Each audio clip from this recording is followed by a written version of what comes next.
Hello, everybody. Welcome to another episode of That Early Childhood Nerd.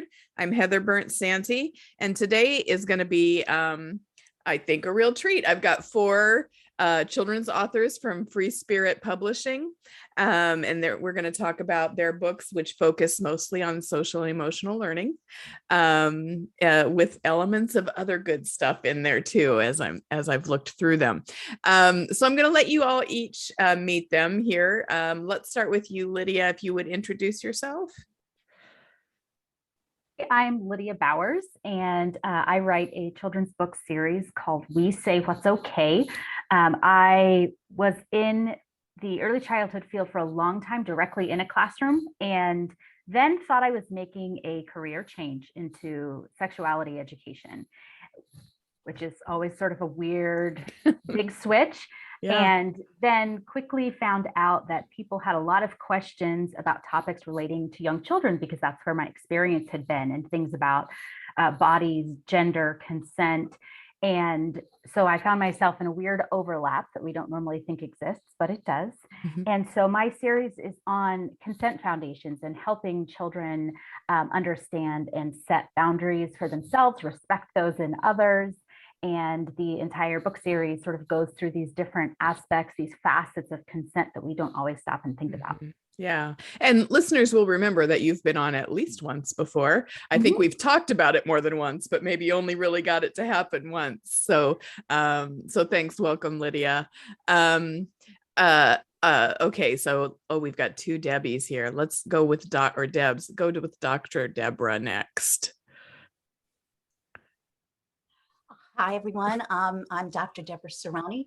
I'm a psychologist in practice over 30 years and a professor at Adelphi University. And I've written in lots of different genres, academic articles, nonfiction books, fiction books. But my hope was to be able to translate social, emotional, and psychological stories to children, given that if we start young and early, we can kind of take the stigma away from some of these issues of anxiety and sadness and difficult feelings. So I was delighted to join Free Spirit with the Sometimes When book series. And we focus on everything from boredom to jealousy, to what it takes. It's okay to be mad. It's okay to be sad. And my big piece in writing, just with everything that I do, is everything's research-based. So on every page of these beautifully illustrated books, it's grounded in research, symptoms and techniques and tips for caregivers and parents and grandparents and educators. So that's my spiel. It's grounded in research. Yeah, right. Thank you. I do also really love the illustrations in all of these books, and just the color, the palettes that are chosen for the stories. And so I want to make sure when we're talking about your books that we can give credit to the illustrators too. And I'm just saying that to remember myself. It's amazing. I'm sure many of these authors will say the same thing. It's such a wonderful thing that our illustrators have been either matched with us or by luck. But yeah, I mean, the book is nothing without the illustrations. The prose could stand on its own, but no way without the illustration. Well, it's just a really great combination, I think, in each of them. Okay, the next Deborah now can introduce herself. Hey, my name's Deborah Farmer Kris, and I spent 14 full-time years in the classroom as an elementary, middle, and high school teacher. I did a bunch of stuff, and I was a assistant head at a K-8 school for a while. And then when I was moved to part-time, when my kids were very young, I got back to my first love, which was writing. And I began working as an education writer for NPR's Mind Shift out of KQED. And then I began to work as a parenting columnist for PBS Kids, which I've been doing for 8 years now, which has just been this incredible opportunity that has really honed in my focus on age 2 to 8, which is where which is the sweet spot for PBS Kids. And so it was with that kind of passion in mind that I eventually sat down to say, I want to really merge these loves, my writing for parenting and for parents, and also my love of kind of reading and reading to kids. And so that's why Free Spirit was a great choice, because it's a great book for kids, but allows us to also write that letter to the caregivers in the back. And for me, I just feel like, I mean, it's part of my job to read parenting books and write about them. But most of us don't have time to do that. And, because parenting is a whole lot of work. So I find that even teaching, right? It's like, all right, the one professional development book that I need to read, and I want to read the rest. So I feel like writing the Cliff Notes versions that we can see, like, what are the 2 pieces of research in this book that are awesome, has been something that's been really fun to do. And I'm hoping that, books like this are, hey, you can sit down and read with your kids, you can do it anyway, and you can grab a couple of tips along the way. Yeah, I love the caregiver notes at the end. And I know, Lydia's, yours also have songs at the end, usually, right? Maybe the others do, and I just am forgetting, but there's really good, but really accessible and easily managed information for the adults that are reading the books with children too at the end. Yeah. Okay, Afsaneh, it's your turn. Hi, everyone. I'm Afsaneh Moradian. I'm the author of the Jamie is Jamie series. I, like everyone, well, almost everyone else on this podcast, I also was in the classroom for many years. I started at a Montessori school and then moved into the junior high level and ended up teaching graduate school, university level. So I've kind of taught, I've taught kids from 3 to 65 at this point, and just have an absolute love for education. Once I had my own child, everything changed. I got into homeschooling, and I'm the founder of MLC Homeschool Coaching, and I work now coaching mostly moms who struggle with homeschooling their neurodivergent families, and that is an amazing journey to be on, and I really love the work I get to do now. The Jamie series, the first book, Jamie is Jamie, was born out of an unfortunate need that still exists for gender nonconforming kids to feel like there's space for them. And even though I grew up in a time of free to be you and me, and we're smashing gender stereotypes, they seem to still be there. And it seems to be very intense, especially in the preschool ages, where the toys have such colors, they're all gendered by color, and the girls still are given the dolls and the princess stuff, and the boys are still given the cars and the dinosaurs. And that, in my case personally, and personal note, that was way too much for my child, who really did not fit the mold of what it meant to be a girl, 4 or 5-year-old girl, and now is non-binary. And so I wanted to write books that remind adults that we're really not helping kids by imposing our gendered ideas, our ideas of gender and our gendered expectations on young children, that actually we want them to be free to play their way and discover who they are. And we want them to feel celebrated and validated for whoever they are as individuals, and make space for the whole gender spectrum that we know exists, that we love, and make kids just feel like whoever they are is fantastic, and we love them for who they are. So that's what the series focuses on doing in different ways. Yeah. Well, as a parent of 2 gender nonconforming children, I thank you. Okay, so I just can't wait to dig in and let you each go a little deeper into talking about your stories and your books. I'm just gonna follow the order that you are on my screen, and I know that might be different for you, but so that brings me back to you, Lydia. So let's dive into the We Say What's Okay series. All right, so I have 4 books out of 6 that are, well, almost out. So 3 are out now, and the 4th one comes out this summer. The first is We Listen to Our Bodies, and that one discusses a lot of emotional awareness and how emotions physically manifest in our bodies, and helping children be able to recognize, what our bodies are trying to tell us and how those emotions show up. The second one, We Check In with Each Other, is sort of about how consent can be revoked. We're allowed to change our minds. We're allowed to say no. And sometimes that means something we played with yesterday, we just may not feel like playing with it today. It doesn't mean that, we don't always like being with our friends, but sometimes we can change our minds, and that it's important that we are making sure that we are still enjoying the activities we're doing and that our friends are also enjoying those. We ask permission, which that one's pretty self-explanatory, but the importance of checking and making sure that people want physical affection, and that, we're checking to make sure that, somebody wants a hug, or, if we're offering a high five. The one that's coming out this summer is We Accept No, which is something that we don't always stop and think about. Oh, there it is. When we talk about consent, a lot of us are recognizing that, young children shouldn't feel obligated to show physical affection. They shouldn't have to hug grandma if they don't want to, for example. But we don't always talk about being on the other end of it. And if I've asked you for a hug and you've said no, what do I do?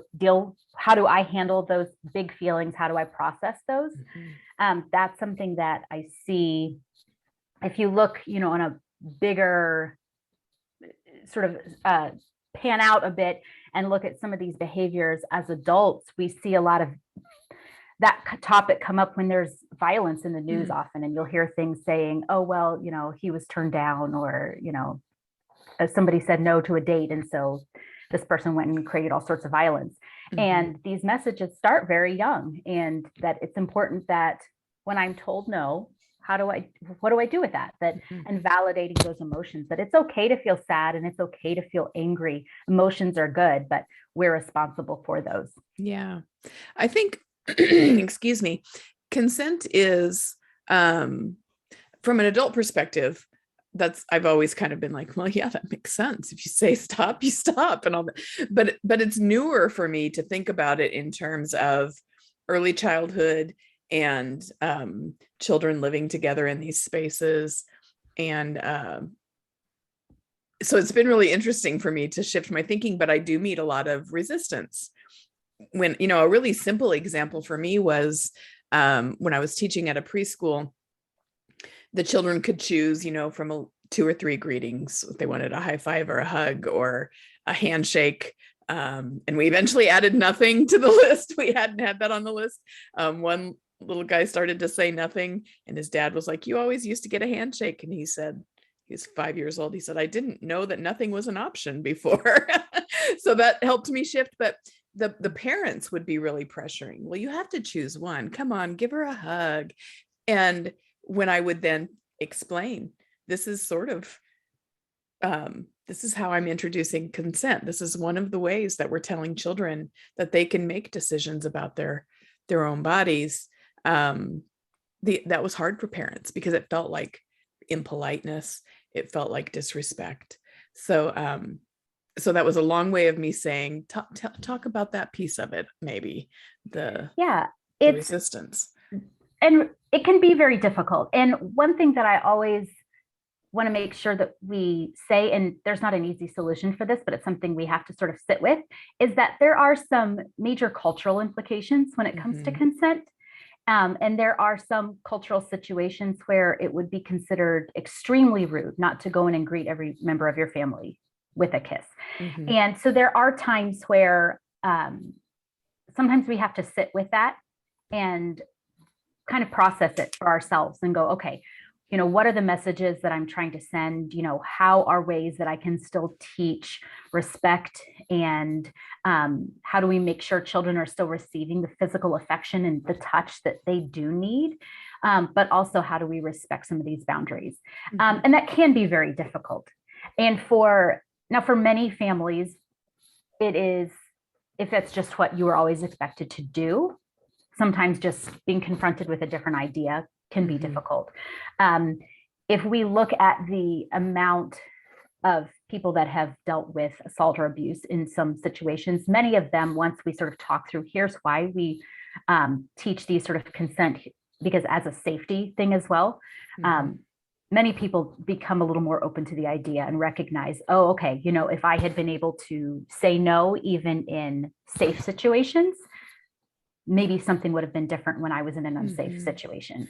And because being able to say no to the people that you love and trust and have that backed up makes it a little easier to be able to say no in other situations as well. And you talked about that when you talked about, I think it was we ask permission. Oh no, we accept no, I guess, the new one, that it's focusing on the perspective of that person who's been asked not to touch or not to kiss or not to tickle or whatever. And I think that's a perspective that I hadn't thought about. Like I was so focused on making sure the child knew what they could say, the child who didn't want it. So I think that's an important tool. I always think about the impact our decisions every day with young children can have for the future. And so we have this wonderful opportunity to participate and impact a whole generation who can grow up thinking differently with different permissions and different perspectives than I had when I, until adulthood. So I think that's one of the things I really like about your series. I wanted yours are they all illustrated by the same illustrator, Lydia? Yes. So they're all done by Isabel Munoz. And oh yeah, she's amazing. And I don't know how the situation was for the rest of you. I know for mine, because they were very specific characters, I had to submit character descriptions of each main child, and mine are all based on my nieces and nephews and my children. And so it was kind of amazing actually seeing how she came back with all of these illustrations that were just incredible, because you can describe somebody, but obviously there's still, character versions of kids that I know in real life, not the actual ones. But so it was just always, is always one of my favorite parts, is seeing the illustrations come back and what she had done with them. And she's incredible. Yeah. And I think this is true of all of the books. There's a lot of rich diversity and inclusion in the children and family structures and everybody who's part of the story. And I think that is also surprisingly difficult to find when I tell people to do like a book audit and make sure they still report struggling finding good, authentic representations of that kind of diversity. So that's one of the things I really like about this series. So I want to make sure everybody gets good time. So I'm going to move on, but when we get back toward the end and we're wrapping up, if there's something else you wanted to say, Lydia, and this is for all of you as we move on, go ahead and jump in with that as we're wrapping up. So I'm going to move down to Deborah Cerrone. I'm not doing well with your names, and I meant to apologize earlier because I said yours wrong, Afsaneh, and maybe then too. But anyway, okay, so Deborah. Like I said, I always wanted to write children's books focusing on some of the big issues that I deal with adults in my clinical practice, to kind of shrink it down, get it down to younger ages, expose kids and adults to understand a little bit more about what these big feelings are. So my first book was Sometimes When I'm Sad. Got it. All right. And, one of the great joys in working with Free Spirit is the ability to do very multicultural, very diverse experiences in the characters. Pediatric depression is at an all-time high. And we know that pediatric depression, particularly for minority and underprivileged children, is in the worst state for the trajectory of child development, and also with anxiety too, with the pandemic. So Sometimes When I'm Sad really is the story about what sadness looks like, and it doesn't look the same. Pediatric depression doesn't look the same as adult depression. Adults tend to say they're sad, will be able to note certain kinds of hopelessness and despairing feelings. But mostly for children, it's lots of body aches and hiding and feeling guilty and foolish, things that we would never attribute to depression. So like I said, I like to weave in all kinds of research. So the story is a sweet story, but the reader, the child, and the adult are learning what to look for, what symptoms there are, and why a child might feel that way. And then what to do with these big feelings, what holistic things can be done. As a clinician, I know all of the traditional ways that we can focus on mental illness, but there are a plethora of holistic measures that we can use that are extremely helpful. Yeah. So I take the readers through that. Sorry, I started to interrupt, and then I was like so focused on not interrupting anymore that I paused too long. But one of the things, and it froze. I'm sorry. What were you going to say? One of the things that I really appreciate about your books, and thank you, Free Spirit, for letting me look at them all, is that sometimes books about feelings are very syrupy or very oversimplified or sort of condescending even. And you're just telling a story about these two, the adult and the child, sort of figuring each other out, and it does give more practical kinds of ideas and things to try in the story, but then you also have the bit at the end for the caregivers. So it's really, I think, well done. Thank you. And I when they asked to continue, I was like, I can list 20 books, 20 things I like to do. And they asked to talk about anger, that help young children deal with their anger early, much along the lines of what Lydia had said.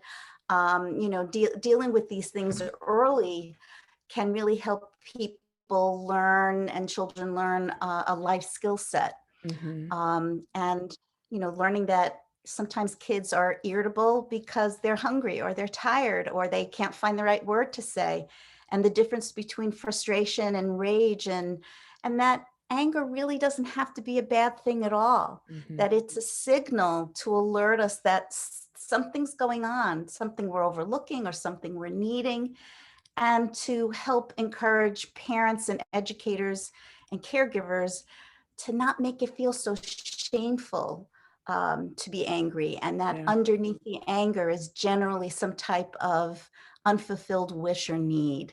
And when we can teach kids to identify it and problem solve it, we're going to reduce violence later in life, and all the kinds of things that we know early education offers children. By the time I see people in their young adult or adult years, symptoms are kind of really solidified.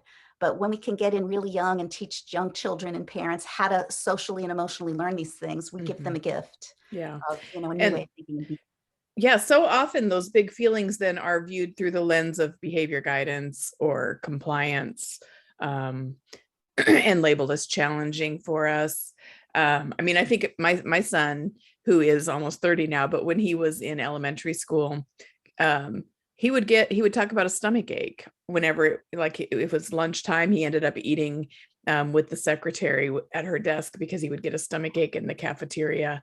And then the childcare that he went to before that even would talk about how he would talk about his stomach hurting. And now we can look back and say that was probably anxiety. I mean, that was probably, and I just didn't know. So a book like this would have been so helpful for me. The other thing that I think about or thought about as I heard you talking was, we've seen in early childhood over the last several years, a lot of conversation and a lot of focus on social and emotional learning, which is a great step because for a while it wasn't really included in there. But what I see so often is people will create like a feelings corner, and that's as far as it goes. And it turns into just like a timeout spot. Like, you need to go to the feelings corner because you're out of, you're mad. You need to go to the feelings corner. And it turns into this inadvertent shaming. Like, we feel like we're doing, the book said I should create a soft, comfortable space for them to be safe. But we don't go deep enough into the real emotion of it. We look at the disruption kind of side of it. Right. And I think a lot of, social and emotional learning comes with a set of challenges. We're asking people to think a little differently, perceive things a little differently, and change can be very scary for some people who've, culturally thought of how you raise your kids or how you behave as an adult or a mother or father. And it does come with a lot of challenges. But that's what's so wonderful about these books from Free Spirit. And I'm not just, I was so excited to read everybody else's books. They were so wonderfully done and in ways that, just hone in on such important areas for young children. As a clinician, that to me is my biggest goal, just to be able to help little ones not struggle and suffer as much as, maybe I have or people I know have. So it really is a gift to have these books. Yeah, I would agree. I just realized also that we blew right through the opening quote and just jumped right into conversation. So I'm going to throw it in now just because I made you all work so hard on it. I feel like I better use a quote. So we had lots of good suggestions, but this is sort of our overarching, I guess, guidance for our conversation. And it's from Fred Rogers. He said, anything that's human is mentionable, and anything that is mentionable can be more manageable. When we can talk about our feelings, they become less overwhelming, less upsetting, and less scary. And I feel like that connects to both of what both of you have shared so far. And I know it will connect going forward. So how about your illustrator? My illustrator is Kira Teese, and like I said, she's been with me from the start, and I am just so grateful. And it's different writing children's books for sure, as the different genres that I sometimes put myself into. And I love the collaborative experience of putting together a children's picture book. It is a joy from beginning to end to get the message and the story and the texture and the art. And I can't say enough about Free Spirit. They're just you say all the good things you want to about Free Spirit, because I'm going to keep Amanda's asking going to be for, very happy for hosts and books. Oh, gosh. We'll just get that all out there. Okay, thank you very much. So I'm going to move next to Deborah Kris, and it's your turn. Thanks. So I'm Deborah Farmer Kris, and the first book that I submitted, really, I submitted on a Friday because I take my writing risks on a Friday. So I always do, like, if I have a big pitch that I'm nervous. That is like, so brilliant. First, we were for Washington Post, like I did on a Friday because Friday is the day I'm going to be brave. So I sent this off on a Friday, and it was "I love you all the time." And I didn't expect this to be a series. I expected it, if anybody picked it up, to be a one-time thing. But it came from this mantra. When my daughter was about 2.5, shortly after my son was born, and she was just having one of those meltdowns where, like, all my strategies weren't working, and I was frazzled and she was frazzled, and I had pulled it. I was driving with cookies at this point, and nothing was happening. And I picked her up and I put her on my lap, and I said, really out of desperation, I really love you when you're mad. And she stopped crying. She looked at me like I was nuts. And then I kept going. I was like, I love you when you're happy. I love you when you're sad. I love you when you're scared. I love when you're mad. I love you all the time. And she as she nestled in and settled down, it was one of those, like, moments where I realized as much for her as, like, I had said something important for me. Because as I do a lot with parent education, and I often will say, how many of you, when you were growing up, there were some emotions that just weren't okay, right? Like, it wasn't okay to show blank. And, it's our parents' generation and their parents' parents, right? And so there were certain emotions that I just had internalized were not okay. And yet, as a parent, I wanted her to know that, and both of my children, but I also want to know more about it, and more about what it was. And so this is where I began, really my deep dive. This is before I was writing, these books, just into kind of just emotional development in young children, right? When I have questions, I become a researcher. So, I was researching, I was able to put on my journalist hat. I was chatting to every psychologist I could talk to about kids and emotion. And really it was like, it's just about, at its the simplest level, naming it, normalizing it, and then navigating. And so often we jump to navigating. How do we help them fix it? Where just the naming and normalizing are so much work. So I love you all the time, just because it's the first one, like my heart's in this one, because this was my mantra to my kids for years and years and years. One of the things I love is you have this kid, and this, I love it's a nice interracial family, and he has a day where there are messes. And when I go read it at preschools, I've been on the preschool tour, it's like the best book tour ever, right? He's like, I love you when you're running late, you rush and dash and scamper. I love you when you find your shoes behind the laundry hamper, because my son loses his shoes every single day. And so I've been really interested to discover that one of the kind of segments that has been picking up on this book and some of the podcasts I've been doing are for, ADHD, autistic, and neurodivergent kids, because that message, when they're getting so much feedback about, well-meaning feedback about where are your shoes, where's this, have you done this, have you checked this? It's like death by 1,000 paper cuts, right? Like you just are hearing so much feedback about what to do and what to think about.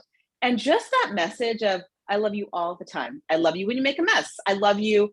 That's just the constant. And I thought, we have to counteract really purposefully with our kids that all their behaviors and emotions, all of that's not going to shift, the balance of our anchor of our love and affection for them.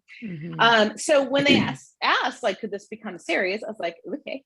So the next one became you have feelings all the time. And all these books have animals in them, which I love. The first two have cats, the last two have dogs, and they're the best. They're like little mischievous creatures. And this one is really, I love Deborah's books. So Dr. Deborah's, because it's very much about like how to name, notice, and then the navigate. This is much more just on the naming. It's just really just the literacy piece of there's this motion, this, and we're not labeling, none are positive or negative. You have these. You're going to have your mixed emotions. You're going to sometimes feel two things at once. You might be happy and sad, excited and scared. That's a super fun one to read with kids, I found, because we start with the 4 basics and they make their facial expressions in preschool, happy, sad. And then I say, okay, what's another word for mad? And they start going like frustrated. Or I asked one, I was like, what's another word for sad? And somebody said, grief. And I said, okay, what does that mean? It was a 5-year-old. And I said, well, it's when something you really love something and it goes away. And, I'm like, okay, that's,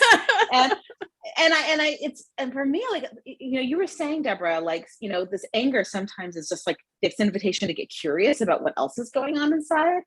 And I'm like, I really feel like that's just like, anger is such a triggering emotion for us as adults, but it's such a tip of the iceberg emotion for kids, because so much comes out, so much dysregulation comes out as that. Like, I remember, at a time, I purposely asked the illustrator to put a bunch of butterflies in this story. So it actually ends with the release of butterflies, because as I was writing the story, I was thinking about my son at the beginning of the pandemic. We're 2 months in, and he went outside and he found a caterpillar. He was home from kindergarten. Life was crazy. He put it in a jar. He went and found stuff to feed it. And then the next morning, his older sister found it. It was dead in the bottom of the jar, but life was busy. Like, I'm teaching from home. My kids are on Zoom from home. I cleaned out the jar, but that afternoon he was a beast. Like, he was a total beast all afternoon. Finally, like, I sent myself to my room. I sent him to his. I had to calm down, and I went in and thinking I know a lot about emotions. I'm like, so you got a lot of mad inside you today. And he was underneath all of the stuffed animals. And he said, no, I'm not mad. I'm sad. And he said, there's something that's supposed to be alive is dead. And I was like, and it was like, oh, sorry, I'm sorry. It was like 1 week from Father's Day, and I lost my dad just a couple years before. And I was like, maybe that's why I've been mad all week. Maybe like I'm sad underneath. And it was just, I feel like all this work we're doing with social and emotional learning and understanding is like such an opportunity to do the work ourselves, like on ourselves as parents and educators, because we didn't always have the person investigating with us. Okay, buddy, what's going on? It was like, go to your room, you know, like, and come back out when you can present yourself. Like, I may not have done it perfectly, but just going in and allowing that exchange to happen, like, oh, this is work. I still need to do it myself. Yeah. So I feel like, you know, all of these books and this work we do is for our kids, but it's for us too, right? It's like, right. You know, a big piece of my my kind of professional love is character education. And we always say, like, you know, character is something that's built over the course of a lifetime. Like you never get there. Like you're working on being brave your whole life. And I feel the same thing as like for emotional understanding. Like we try our whole life to really figure out how to live in this body that we're in and what to do with these, you know, big emotions that come. So. Yeah, I think as I was listening to you, that's exactly what you just said is exactly what I've been thinking, is that this is not only, you know, educational for the children and sort of empowering for the children, but it could also really be like the start of some healing for some adults who are reading this, or just permission given to them that they've never had before. And so it's not just going from top down. This is everyone involved is getting some benefit from this. I had a little boy in one of my preschool classes. He was 4, and I can't even tell you what happened, but he was crying and red-faced and crawled under a table. And I sat down and did my best, you know, calm teacher voice. I was like, oh, I can tell that you're really angry, Michael. And he went, I'm not angry, I'm frustrated, but you wouldn't know that. Love it. Love it.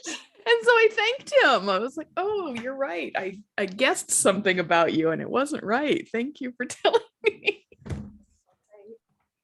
But I can still picture that little face under the table giving me my correction. That you would know. Not that you would know. That's right. Yep. Okay. And how about your illustrator, Jennifer? How does she say her name? Zavoyne. And I gotta say, like, I love these pictures so much. And, you know, sometimes, like, you know, you do this art direction, right? And you put stuff in, you almost forgotten you had. And I had asked, in terms of inclusion, to make sure I had written, like, I'd love to have somebody with a hearing device, right? Oh, because yeah. Not many kids with hearing devices. And I've never actually seen it in a book. And I forgot about it. I thought she had forgotten about it. And my niece, who's 27, who's developmentally delayed, and she was home with my sister. My sister was reading this book to her. And she says, Mom, you know, like, that's just like my friend who has a hearing aid. And it's just hidden there. Yeah. And so I posted actually that one on Twitter, and I had 3 moms within 30 minutes email me and say, my kid has a hearing aid and I've never seen it in a book except for a book about kids with hearing aids. Yes, exactly. And so they're like, it's just so nice. It's just there. It's not obvious. It's just part of the illustration. So I can't say enough good things. It's been so magical. Like the most recent book that's out next month, like just the colors, they're so magical. So these illustrators are something else. Yeah, I teach early childhood at a community college, and I talk a lot when we're talking about either diversity or children's literature. I talk about how it's more than just having a book about a wheelchair on your shelf. I have a really great one, and it's a series by Mike Huber. And it's called Eric's Adventure or something. And the story isn't about Eric's wheelchair, but he's in a wheelchair through it all. But the story is about this adventure he's having in his play. And you know, his wheelchair is right there at the sensory table with everybody else who's playing. And so I use that one as an example a lot, but now I have more examples to include when I'm trying to help them see that what the difference might be. You can have the book that's just about a wheelchair, you know, but when children just see themselves reflected in the book, just their own life reflected and not just this one element of what's going on, I think that's really powerful. Yeah. Thank you. All right. Oh yeah. Afsaneh, is that right? Did I do it right this time? Well, it's Afsaneh. Afsaneh. Oh, I know it's challenging. It's not a common. It's me. Next time you're on the show, I'll get it right all the time. That would be great. Yeah. Yeah, my book, the first book that came out is called Jamie is Jamie, a book about being yourself and playing your way. And as I kind of mentioned before, it was born out of watching my own child struggles. And specifically, we were at a restaurant and my, then 3-year-old went over to a boy and asked to play because he had some action figures. And the boy said, no, these are only for boys. Like girls can't play them. And then the same thing actually happened a few weeks later, different restaurant, different kid, same experience. And I, really to say I was angry is an understatement because we have done so much to create a world where, our little girls are strong and confident and can play anything and be anything. And, there are no more barriers on what, little girls can have in their life and grow up to be. But I had to really think about it and the complexity of it, because it isn't just about, the rejection and being told that that's not for you. It's actually the other side. When we teach kids, especially our sons, right, the boys in our lives, that they can't play with dolls, they can't play with princess, we're actually stifling them. And when we take a step back as educators who know a lot about child development, we know how much learning happens through play in those early years. And so I feel like the worst thing that we can do as adults is to put any restrictions or limitations on that play.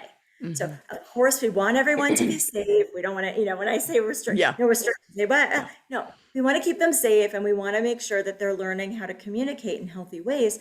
But the dress up, the role play, the imagination, the experimentation, the trying different things, that it's totally counter to that when we say, no, these are the things that girls play with and these are the things that boys play with. And then there's the issue of all of the kids who don't identify or don't relate to our societal definitions of what it means to be a girl or what it means to be a boy, because we create these kind of rigid definitions. And then there's a lot of kids that don't subscribe to that and kind of then, are they wrong to be who they are? What, how should they play? All those kinds of things. So I wanted to flip it on its head and create a character, an actual character named Jamie that every child can relate to. Because Jamie is awesome. Jamie's a great friend. Jamie loves to play and be dynamic. And Jamie doesn't have any pronouns. So we don't know, is Jamie a boy? Is Jamie a girl? Is Jamie transgender child, non-binary? We don't know. It's Jamie is Jamie. And the point of the book is play with everything and everyone. And it just doesn't matter because gender really has nothing to do with play. So that book was so fun to put out.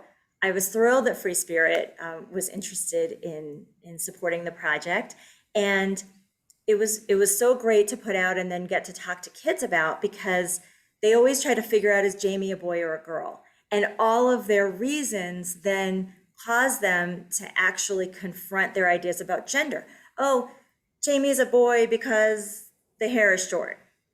No, and then other kids say, no, but so-and-so's a girl and she has short hair. Like, so Jamie must be a girl because Jamie dances ballet. Oh no, but they're boys, so it starts a really important conversation where we all have to kind of really challenge ourselves on how we view gender and then create these truly inclusive places, right? If play is gender neutral, then everyone can participate, everyone can feel validated and celebrated for who they are and respected and feel like they have a place. Yeah. So that kind of set the series on track, because then what flows from that, if you want to have a truly inclusive place, you then need inclusive language. And so the second book, Jamie and Bubby, Jamie spends the day with great grandma. It's called Bubby.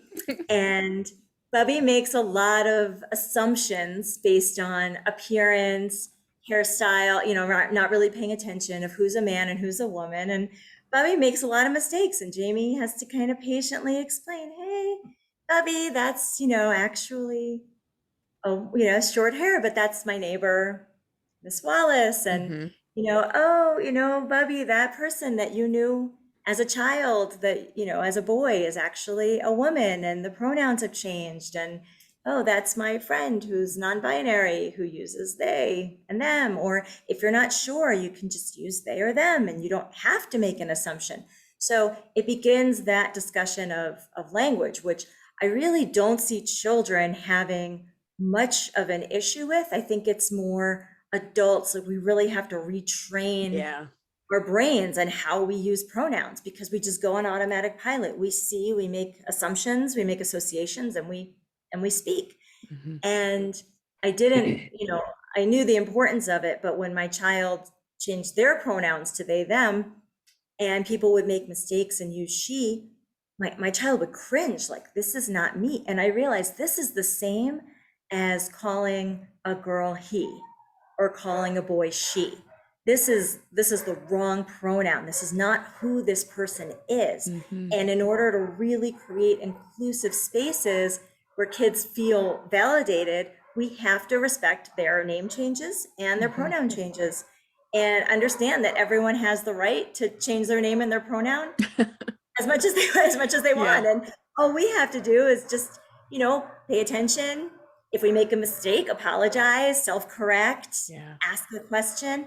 But it really helps when we make the effort to introduce ourselves with our pronouns first, so that they then can respond to that and not feel put on the spot, or that there's something different about them because they have, other pronouns. So that became a really important, I think, part of the discussion of what does it mean to create truly gender inclusive spaces. And then when I was doing, I'll share, as Deborah shared, when reading in a third grade classroom of Jamie is Jamie about, toy, play with whatever you want. This girl brought up a creepy doll that she had been given as a gift that sat on her shelf. I think it was her sister's. And it sat on her shelf in her room and scared her for years and years and years, this creepy doll. And one after another, I think every girl in the classroom raised their hand and shared their creepy doll story. And it really drove home for me all of the expectations and the assumptions that we make as adults when we're interacting with children. And we say, oh, okay, that's a girl, 8 years old, therefore they're gonna like this toy or this craft or these clothes or this thing, because that's what this gender at this age is into.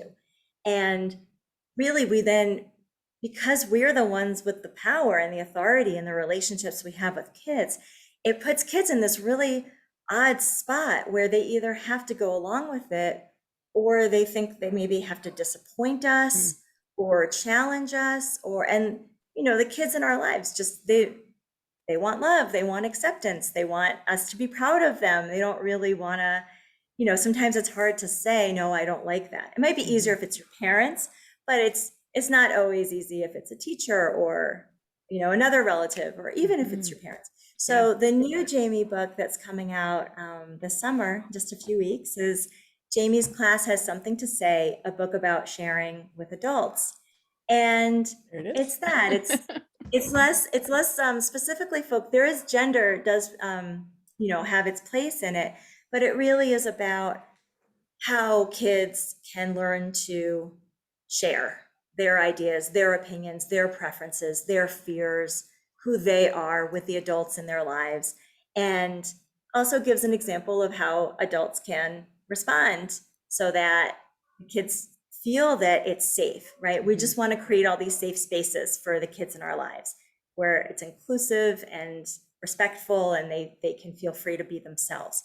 So it's a story of really, self-advocacy in that sense. How do you speak up for yourself? How do you say what you really like, even if you disagree with your grandmother or your uncle or whatever? How do you share that maybe something that your adult has said to you is upsetting to you, or you don't like it? So that's what that book is focused on. And I feel like, just to echo everyone else, these themes that we touch on are so helpful in learning and teaching kids how to communicate in healthy ways. And then they also help the adults, us, remind ourselves, or help us learn how to respond and communicate in healthy ways. because all of these things they're sweet stories and they're necessary, important stories for young kids. But as kids grow, these things become very serious and can lead to a lot of harm, violence, as Lydia was mentioning about violence. But we know that as kids grow, if their pronouns and their chosen names are not used, it greatly increases depression, suicide rates. Like at a certain point, all of these sweet, important topics become, really instrumental in how people exist in the world, how they're treated, how they're perceived. If they feel that there's a place for them and that who they are is valued and respected, can make a fundamental difference. So I think, what the Jamie series is trying to do is just kind of give space for kids, which is why they love it. When I told a group a group of 50 kids, they said, "What's the new book about?" And I said, "Sharing with your adults what you like and dislike." And they were like, "Yeah, we want to be able to say that we don't like that." That you want to do. So, really just opening up more and more spaces for kids to feel confident, to be themselves, and for adults to change the way that we think about kids. These are humans that need to be respected, and we need to listen and communicate as equals. I know that's like a hard thing to say. That's very much a culture shift too.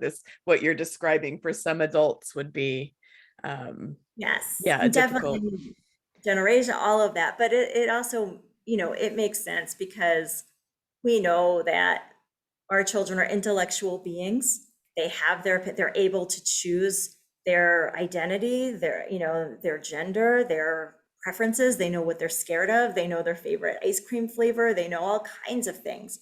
And we have so much to learn from the kids in our lives and how they're experiencing things and the ideas that they're forming. So that's really, I think, what Free Spirit excels at is creating these communication tools that kids can relate to and really enjoy, that at the same time become these really helpful guides for adults. Yeah.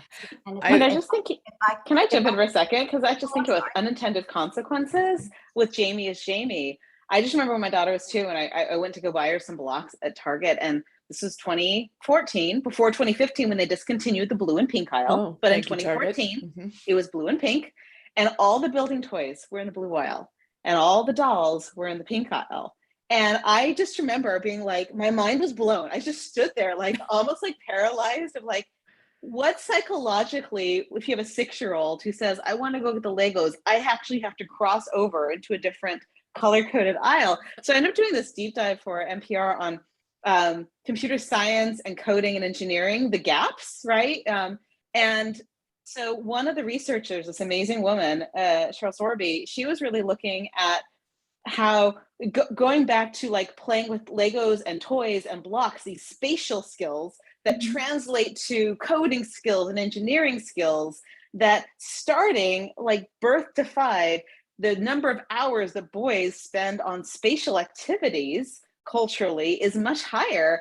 And then she's dealing with, freshmen, girls who are interested in this, but feel like they can't do it because maybe their spatial skills aren't as developed. And then she developed like this little course to like catch them up. And then it was like the gap was gone. Wow. But like that's the unintended consequence. Like there's the emotional consequence. There's even a cognitive consequence here. There's choices of what you do in life consequence here. So yeah, I mean, it's funny. We don't think about that with purchasing toys, but like there's ripple effects in early childhood that go for.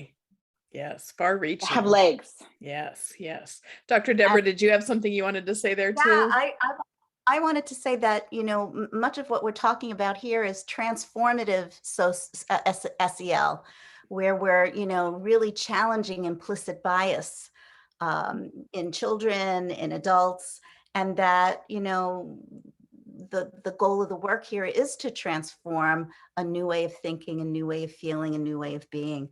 So I know that that's like a new form of SEL, and I'm pretty stoked to be part of it. And, many of your books just really dovetail right into that transformative piece and how vital it is for child development. Yeah. So I have I'm gonna ask you to talk about your illustrator, the Jamie books, the illustrator for the Jamie books. But then I have a question for everybody that I'm saying out loud now, so I remember to ask. So I didn't let you do that before we moved on. If you want to talk about your illustrator. Sure. Maria Bogade is the illustrator for all 3 books so far, and it's been an amazing process because I wrote Jamie to be, not where you can't peg Jamie as a specific gender or anything at all like that. So that doesn't lend itself to an art note. So, and I'm not an artist. I'm not a visual, person. So I didn't have an idea. And I thought, well, what's the point? I'm not the illustrator. I don't even want to have a vision. So I was so thrilled when I saw the first sketches for Jamie is Jamie, and to see all the diversity in the classroom, and that there's a classmate who has her head covered, and that there's just, that's not something that I don't think there are any Muslim girls represented in any of the picture books that we have in our home library. I mean, I was so impressed that was a decision that came from Free Spirit and the illustrator. And I think we have a really great, relationship in collaborating. For this new book that's coming out, I have the fondest memories of my kindergarten teacher, Mrs. Williams, and I went and found an old, beat up class photo from the early 80s. And I said, please, could we base the teacher on my beloved teacher? So I love that. She's very loosely based. So very, very loosely based, but there's so much room to collaborate. And I feel like Maria gets to put in the things that she loves, and I get to add the things that are important to me. And I really love the bold colors and just the way that the characters, get to come alive in the pages. So yeah, I even love on all the books, the inside cover. Just this kind of art seems like it's so thoughtfully done in all of them. We've got the butterflies, and Lydia, yours are under a long, heavy pile, so they'll just have to see your inside covers in a minute. So here's what I want to sort of wrap up with, and thank you all for sharing all of that. And we will share a link for people who want to go buy the books then too when this podcast comes out. But so these are the kind of books that some people want to ban. These are the kind of books that some people think are dangerous to have in schools and for children. So I just want to invite you to speak to that if you're willing, and just what your thoughts are, or how you see, I don't know, how you see working around that sort of thinking. Just jump in. I'll jump in first. Much of any pushback that you experience, whether you're an educator or parent, when it comes to anything that is scary or new, really is not about being a science denier or, I don't like the idea of having, gender non-binary things. It's really about holding on to one's identity. So whenever I come across somebody in my personal life, in my professional life, or in my author life that's really struggling with internalizing these new ideas, I always go back to they're fearful of something, and it's a loss of anxiety and identity for some people to integrate new information. But there's room enough for us all. There's not one right way for everything. So whenever I get asked about, SEL or any types of controversial issues in children's education, I always try and help people look for the fear. And sometimes that can help you know whether or not you can speak further about it, or whether or not, somebody is impenetrable with talking about their own anxiety and fear or loss of integrity and identity. But to me, the most evolved kinds of individuals are always welcoming new ideas and new things. And we will be raising more open thinkers now than have ever been evolved before because of the kinds of things that we're doing. But it is and can still be a really tough road to kind of cross with certain individuals who believe that you're treading on their beliefs, their religions, their culture, whatever it is. But my takeaway would be for anybody listening or anybody struggling with this to just look at the anxiety that the change or the information or the nuance that is being read in a book is triggering someone.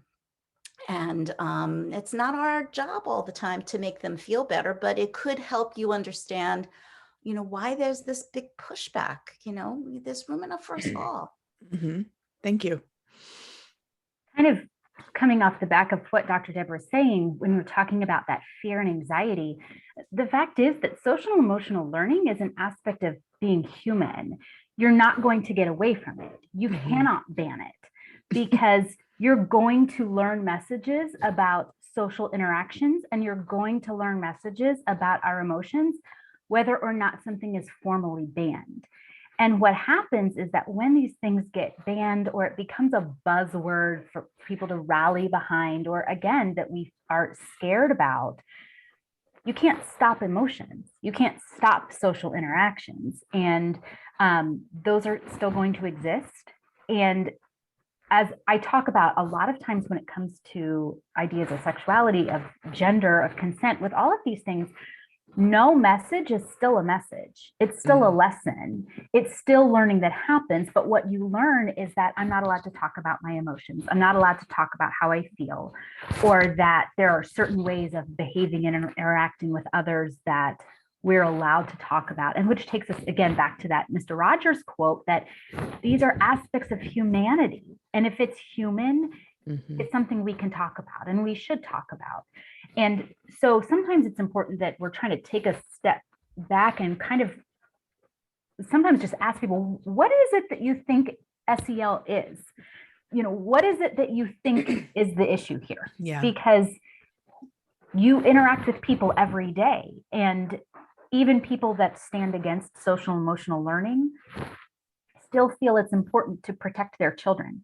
So what are the interactions you think are important? What are you teaching your children about emotions? Because I guarantee you are doing SEL at home, even if you're speaking against it in a school board meeting. And also a lot of it, there's a lot of just misinformation there. But it's again, that what is scaring you? Like Dr. Deborah said, what is the fear here? Because you can't make it go away. Is it, our social interactions, our emotions, they're here no matter what. But it's really up to us how we're deciding to be intentional about how we're talking about these things with children. Yeah, I think just to add on, I think it's like, are we supporting our kids in what they're going through and validating them? Or are we giving a message that they're wrong and that how they feel or who they are is wrong? And I think that's really something for adults to recognize. Like, I just spoke with a group of pediatricians about gender inclusion, and someone mentioned, oh, but like, why all of a sudden are there all these kids that now are trans or non-binary? Like, this just seems like a phase, or like a fad, like it's fashionable. And it's, well, because actually kids feel more confident to be themselves, and there are more spaces for them to be themselves. So if a child comes to you and says they're trans, you are either going to support them and say, that's awesome. What do you need? What do you need me to do? What do we do, next, or type of thing? How can I support you? Or you're going to give them the impression that who they are is wrong, because that's who they are. So you're either going to support and give love, or you're going to give the idea that they are wrong and they don't have a place. And then there's damage done from that. So I think it's, we can call it SEL, we could rename it something else, right? But we have to recognize that our kids are coming to us with their emotions, their ideas, who they are as individuals. And we're either going to embrace that with open arms, with love and acceptance, and support them however they need it, or we're going to be conveying some pretty damaging, upsetting messages to them and to the other kids and adults in their lives who are watching how to react. So I think, we have to recognize our responsibility as adults. Right. The learning is always happening. It's just sometimes what they're learning is not what we would want, or hope, or it's sort of harmful if depending on the responses we have and the relationships we have. Okay, Deborah, you're last.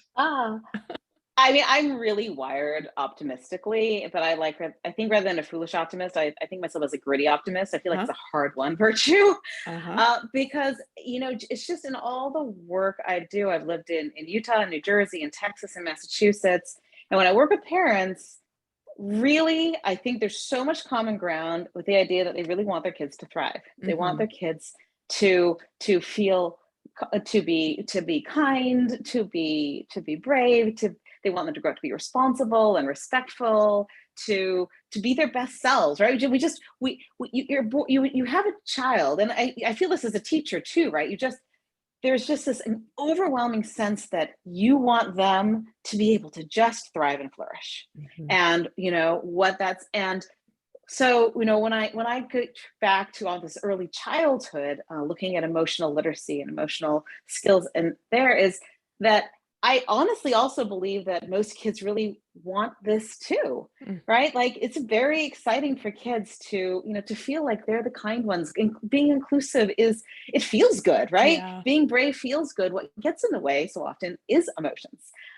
It's kind of like it's a good shot, but what's blocking it? And it might be anxiety that's blocking it, or fear that's blocking it, or not having had breakfast and being in a really bad mood. And so, the kid does need to be in the corner. They need to have a granola bar to help them regulate.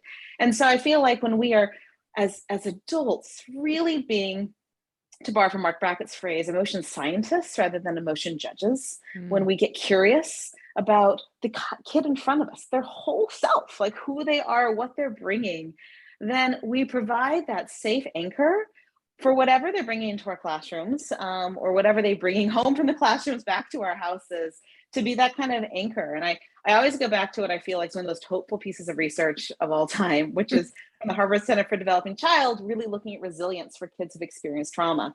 And the number one indicator of those who are able to thrive despite the trauma is that they had one caring, stable adult in their life. Could be a parent, could be a teacher, could be a coach, but one caring, stable adult. But to be that caring, stable adult, we have to care about all of them, that entire child. And that includes their emotions, it includes, their friends, it includes this whole piece, it includes just embracing who they are. So that's why I'm so passionate about this work, is because I think that's how you move everything forward. Is that you got to start with the kid in front of you, not the kid you expected to have, but the kid who's there, and say, okay, my job is to help you get your wings and soar. Great. Thank you. I could do this for a lot longer, but we've been talking for longer than people might listen. So we might need to wrap it up. Thank you so much, not just for the books, but for the conversation and for the passion that has been evident as each of you talked about your books and your project and your own fire for doing what young children need and what their adults need too. This has been really great. So I will, when we share this episode, we will also share ways to contact and ways to find the book and those kinds of things, so that people don't have to try and write it down now when 4 of you share it. So, but we will definitely get information out to people who want to know more. So we're going to wrap this one up. Thank you all for being here. It was so great. Thank you. Yeah, and you're all welcome back anytime. Just send me an email if you've got a book you want to talk about or anything. And thanks everybody who's listening. Come back again next week for another episode of That Early Childhood Nerd.